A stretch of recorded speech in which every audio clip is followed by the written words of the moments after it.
La paix du Christ, je suis Père Dreyfus, bienvenue à notre rendez-vous hebdomadaire ce dimanche.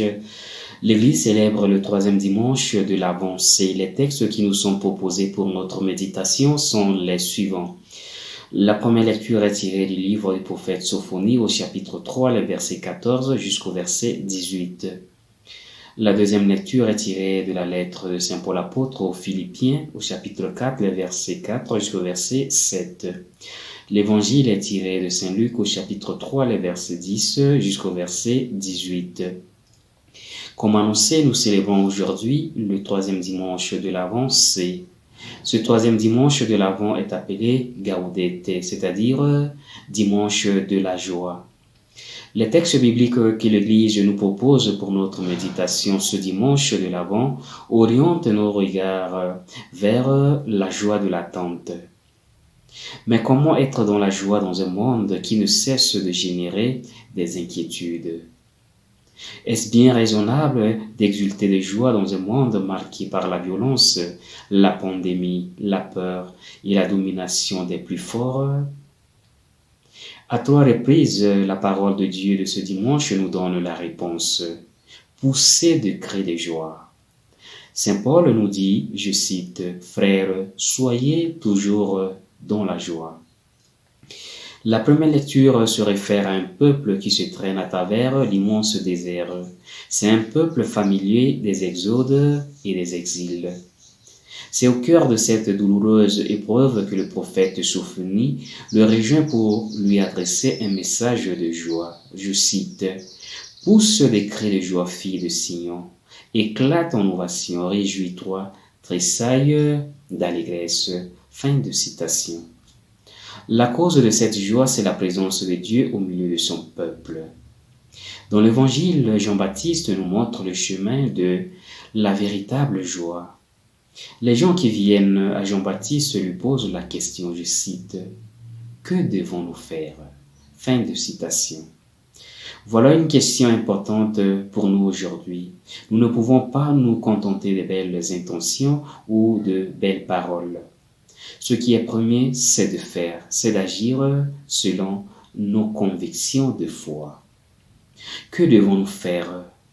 Il ne s'agit pas de savoir ce que les autres doivent faire pour que le royaume de Dieu arrive, pour que la paix s'établisse, pour que la justice règne, pour que la joie inonde notre monde, notre cœur et nos familles. Non. Qu'est-ce que nous devons faire ? Il ne s'agit pas non plus de savoir ce que nous devons penser ou ce que nous devons croire. La question ultime maintenant comme au jour du jugement sera toujours « Comment as-tu agi ? Comment as-tu traité ton prochain ?» À la question des publicains « Que devons-nous faire ?» nous aurions pu penser que Jean-Baptiste leur demanderait des actes extraordinaires. Mais il se contente de leur demander de faire honnêtement leur métier. N'exigez rien de plus que ce qui vous est fixé. Évitez les malversations. Ne vous enrichissez pas au détriment des plus pauvres. Aux soldats qui posent la même question, que devons-nous faire ? Jean-Baptiste leur recommande de ne faire ni violence ni tort à personne, de se contenter de leur solde.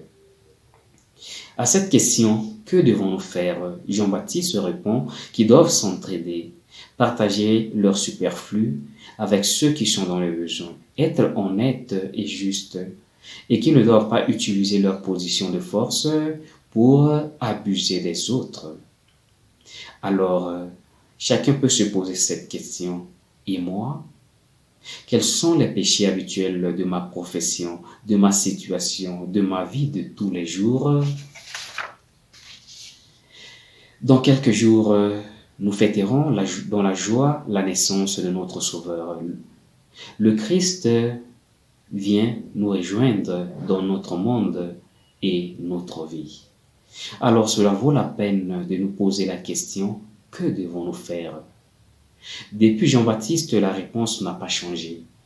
Le respect de l'autre, le partage, la solidarité et l'honnêteté.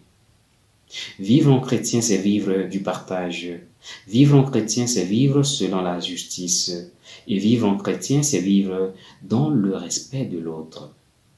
Ces orientations et ces appels indiquent la conversion que Dieu nous propose pour que nous puissions vraiment accueillir le Christ et le suivre.